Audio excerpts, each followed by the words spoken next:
Hello everyone, मैं हूँ हीना और आप देख रहे हैं लीगल परसेप्शन। आज की वीडियो में हम सामान्य आशय और सामान्य उद्देश्य के बीच में क्या डिफरेंस है इस विषय पर चर्चा करेंगे। साथ ही इन दोनों टॉपिक के बारे में जानेंगे थोड़ा थोड़ा। वैसे तो इन पर हम पहले ही अलग अलग वीडियोस में पढ़ चुके हैं। जब हमने जो अपना पहले वीडियो बनाया था 34 से लेके और 52A के सेक्शन तक आईपीसी में, तो उसमें हम सामान्य आशय को पहले ही पढ़ चुके हैं। इसके अलावा सामान्य आशय पर विद केस लॉ मैंने अलग से सेक्शन 34 पे पहले ही वीडियो बना रखा है, जिसमें हमने सारे केसेस भी इस टॉपिक से रिलेटेड डिस्कस किए थे। बात करें अगर सामान्य उद्देश्य की, तो सामान्य उद्देश्य हमें मिलता है आईपीसी के सेक्शन 149 में, और ये भी हम पहले ही डिस्कस कर चुके हैं। लेकिन आज का हमारा टॉपिक है इन दोनों टॉपिक्स के बीच में क्या डिफरेंस है ये जानना, ये पता करना। तो चलिए आज की वीडियो में दोनों के बीच में क्या डिफरेंस है ये जान लेते हैं। आगे बढ़ने से पहले मैं आपको बता दूं कि अगर आप इस वीडियो लेक्चर की पीडीएफ लेना चाहते हैं तो आप फ्री में टेलीग्राम से ले सकते हैं, जिसका लिंक आपको डिस्क्रिप्शन में मिल जाएगा। इसके अलावा अगर आप इस चैनल पर नए हैं या अभी तक आपने इस चैनल को सब्सक्राइब नहीं किया है तो जल्दी से चैनल को सब्सक्राइब कर लीजिए, क्योंकि आने वाली वीडियोज़ में जो भी मेजर एक्ट या मेजर लॉज हैं वो सब केस लॉ के साथ डिस्कस करेंगे। सबसे पहले दोनों के बीच में क्या डिफरेंस है ये जानने से पहले ये जान लेते हैं कि आईपीसी में इनके बारे में कहाँ प्रावधान दिया गया है। तो सबसे पहले बात करते हैं सेक्शन 34 यानी धारा 34 की, जो हमें सामान्य आशय के बारे में बताती है। क्या कहती है ये धारा कि जबकि कोई आपराधिक कार्य कई व्यक्तियों के द्वारा अपने सबके सामान्य आशय को अग्रसर करने में किया जाता है, तब ऐसे व्यक्तियों में से हर एक व्यक्ति उस कार्य के लिए उसी प्रकार दायित्व के अधीन होगा मानो वो कार्य उसने अकेले ने किया हो।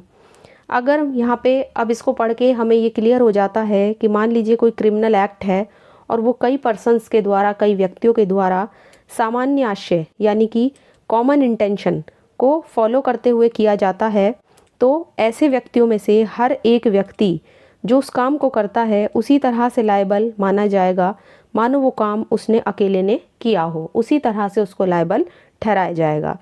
ये तो बात थी सेक्शन 34 की। अब बात कर लेते हैं सामान्य उद्देश्य यानी कॉमन ऑब्जेक्ट की, जो दिया गया है आईपीसी के सेक्शन 149 में। ये वैसे तो हम डिस्कस कर चुके हैं जब हमने लोक शांति के विरुद्ध अपराधों के विषय में पढ़ा था चैप्टर 8 में, तो हम ये पहले से ही डिस्कस कर चुके हैं। लेकिन अंतर को जानने से पहले दोनों के बारे में थोड़ा थोड़ा सा जानना बेहद ज़रूरी है। तो सेक्शन 149 जो हमें सामान्य उद्देश्य के बारे में बताता है, क्या कहता है कि यदि विधि विरुद्ध जमाओं के किसी सदस्य के द्वारा उस जमाओं के सामान्य उद्देश्य को अग्रसर करने में अपराध किया जाता है या कोई ऐसा अपराध किया जाता है जिसका किया जाना उस जमाओं के सदस्य उस उद्देश्य को अग्रसर करने में संभाव्य जानते थे, यानी उन्हें संभावना थी, वो पूरी तरह से जानते थे, तो हर एक व्यक्ति जो उस अपराध के किए जाने के समय उस जमाओं का सदस्य है उस अपराध का दोषी है। तो यहाँ पे हर एक व्यक्ति की बात हुई है, ये ध्यान रखना है। कॉमन ऑब्जेक्ट की बात हुई है, सामान्य उद्देश्य की बात हुई है, सेक्शन हमें ध्यान रखना है। ये सब हम पहले ही पढ़ चुके हैं, इसलिए यहाँ पे और ज़्यादा डिटेल में डिस्कस नहीं करेंगे। अब दोनों के बीच में क्या डिफरेंस है ये जान लेते हैं। सामान्य आशय जिसे हम कॉमन इंटेंशन कहते हैं, सामान्य उद्देश्य जिसे हम कॉमन ऑब्जेक्ट कहते हैं, इन दोनों में डिफरेंस पढ़ लेते हैं। बहुत ज़्यादा एग्जाम में इनके बीच में डिफरेंस पूछा जाता है। अगर आप एलएलबी के स्टूडेंट हैं तो वहाँ पर भी अगर आपके पास आईपीसी एक सब्जेक्ट के रूप में है तो जो डिफरेंस है वो बहुत ज़्यादा पूछा जाता है। कभी कभी सामान्य आशय या सामान्य उद्देश्य के बीच में क्या डिफरेंस है ऐसे करके पूछ लिया जाता है, और कभी कभी पूछ लिया जाता है कि धारा 34 और 149 में क्या अंतर है। तो सबसे पहला जो डिफरेंस है दोनों के बीच में वो यही है, व्यक्तियों के बारे में अंतर है। धारा 34 में अगर हम करें तो 2 व्यक्ति होने चाहिए। अगर हम धारा 34 की बात करते हैं तो 2 पर्सन होने चाहिए सामान्य आशय के लिए। जबकि बात करें अगर धारा 149 जो हमें सामान्य उद्देश्य के बारे में बताती है, तो कम से कम इसमें 5 व्यक्ति होने चाहिए। तो सबसे पहला और मेन जो डिफरेंस है दोनों के बीच में वो पर्सन्स को लेकर है, व्यक्तियों को लेकर है। ये चीज़ हमें ध्यान रखनी है। इसके बाद जो नेक्स्ट डिफरेंस है वो है सामान्य आशय में अपराधियों का कोई भी अपराध करने के लिए सामान्य आशय हो सकता है, मतलब कोई भी अपराध करने के लिए। जबकि अगर मैं बात करूं कॉमन ऑब्जेक्ट सामान्य उद्देश्य की, तो उसमें अपराधियों का धारा 141 हो गया, सॉरी यहाँ पे 144 है। यहाँ पे 144 में दिए गए उद्देश्यों में से कोई भी उद्देश्य होना चाहिए। तो जो इस सेक्शन के अंदर उद्देश्य या पर्पस बताए गए हैं उन्हीं में से होना चाहिए वो कोई ना कोई एक पर्पस। और अगर बात करें कॉमन इंटेंशन की, सामान्य आशय की, तो वहाँ पे उसके लिए सामान्य आशय तो किसी भी अपराध के लिए हो सकता है। ऐसा नहीं है कि उसके लिए कुछ स्पेसिफिक कुछ अलग से पर्पस बनाए गए हैं, ऐसा नहीं है। दोनों के बीच में कोई भी जो सबसे बड़ा डिफरेंस है, अगर मैं दूसरे डिफरेंस की बात करूं तो वो अपराध को लेकर है कि किस तरह का अपराध या उद्देश्य होने चाहिए। इसके बाद तीसरा जो मेजर डिफरेंस है वो है सेक्शन 34 में मस्तिष्क का मिलान या पहले से ही योजना होनी चाहिए, तो पूर्व योजना का होना बेहद ज़रूरी है सेक्शन 34 कॉमन इंटेंशन के लिए। जबकि अगर बात करें सेक्शन 149 की, तो इसमें अपराध की संभावना का ज्ञान होना ही पर्याप्त है। बस आपको अपराध की पॉसिबिलिटी का ज्ञान हो, उसकी नॉलेज हो, उसके लिए पहले से योजना बनाना ज़रूरी नहीं है कि पहले से आप योजना बनाओ।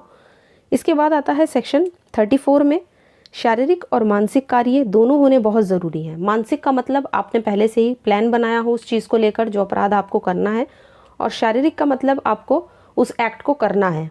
जबकि अगर बात करें सेक्शन 149 की, तो उसमें केवल एक अवैध सभा ही होनी चाहिए, मतलब सब लोग इकट्ठा हुए हैं उसको करने के लिए, तो अवैध सभा होना ज़रूरी है। मतलब अवैध सभा का मतलब अनलॉफुल असेंबली है ना, एक विधि विरुद्ध जमाव। इसके बाद आता है सेक्शन 34 में जो नेक्स्ट डिफरेंस है और 149 में। 34 में तो देखिए कुछ ना कुछ कार्य अवश्य होना चाहिए, कुछ ना कुछ काम हुआ है तो माना जाएगा कि वो कॉमन इंटेंशन में हुआ है।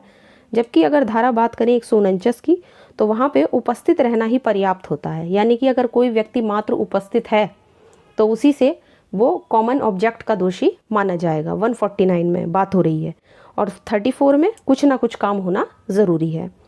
इसके बाद नेक्स्ट डिफरेंस है, धारा 34 में वर्णित सामान्य आशय किसी अपराध का गठन ही नहीं करता, केवल सम्मिलित दायित्व के सिद्धांत को निर्धारित करता है, यानी कि जॉइंट लाइबिलिटी के सिद्धांत को। मैंने बताया भी था कि जॉइंट लाइबिलिटी पर आधारित है ये जो सेक्शन है, तो इसलिए ये चीज़ ध्यान रखना है कि किसी अपराध का गठन नहीं करता, जॉइंट लाइबिलिटी को दिखाता है। जबकि धारा 34 अगर मैं 149 की बात करूं, तो इसमें वर्णित जो सामान्य उद्देश्य है, जिस कॉमन ऑब्जेक्ट की बात हो रही है, वह एक विशिष्ट अपराध का गठन करता है। अलग से विशिष्ट अपराध का मतलब ये हुआ कि ये लोक शांति के विरुद्ध अपराध है। अगर हम इसे देखें तो चैप्टर 8 में हमें मिलता है ये सेक्शन, और लोक शांति के विरुद्ध अलग से जो स्पेसिफिक ऑफेंस दिए गए हैं उसमें आता है सेक्शन 149, ये दिया गया है। इसके अलावा जो धारा 34 है वो अपने आप में दंडनीय नहीं है। अगर आप देखोगे तो ये अपने आप से कोई पनिशमेंट नहीं बताता ये सेक्शन। जबकि अगर बात करें 149 की, तो ये पनिशमेंट को दंडनीय करता है, और विधि विरुद्ध जमाव में शामिल व्यक्ति को इसमें दंडित किया जा सकता है। इसके बाद है नेक्स्ट डिफरेंस, धारा 34 अपने आप में एक बहुत ही विस्तृत सेक्शन है, विस्तृत धारा है, अर्थात अधिकांश अपराधों में ये लागू होती है। जबकि 149 एक संकीर्ण धारा है, ये केवल धारा 141 में दिए गए अपराधों पर ही लागू होती है, यानी कि अनलॉफुल असेंबली के जो पर्पस बताए गए हैं 141 में, जब उनसे रिलेटेड कोई मामला होगा तभी 149 अप्लाई होगा, अदरवाइज अप्लाई नहीं होगा।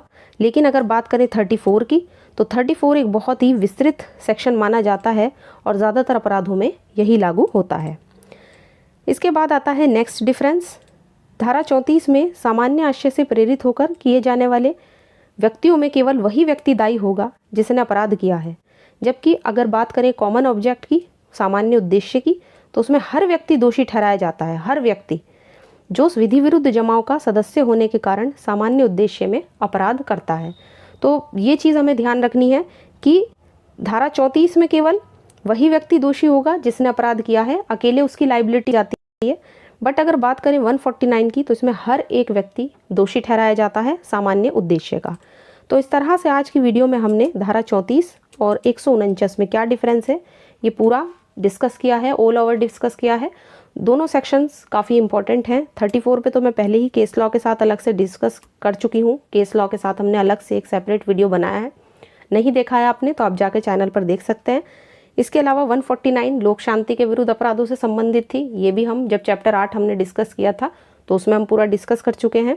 आज का टॉपिक सिर्फ दोनों के बीच में क्या डिफरेंस है उस डिफरेंस के बारे में ही था, और वही डिफरेंस हमने आज की वीडियो में कवर किया है, क्या अंतर है दोनों के बीच में। आशा करती हूँ आज का छोटा सा वीडियो आपको पसंद आया होगा। वीडियो अगर पसंद आया है तो वीडियो को लाइक कर दीजिए, ज़्यादा से ज़्यादा शेयर कीजिए जितना हो सके। और अगर आप इस चैनल पे नए हैं या अभी तक आपने चैनल को सब्सक्राइब नहीं किया है तो जल्दी से चैनल को सब्सक्राइब कर लीजिए, क्योंकि जैसा कि मैंने बताया कि आने वाली वीडियोस में जो मेजर लॉज हैं या मेजर एक्ट हैं वो सब हम एक एक करके डिस्कस करेंगे।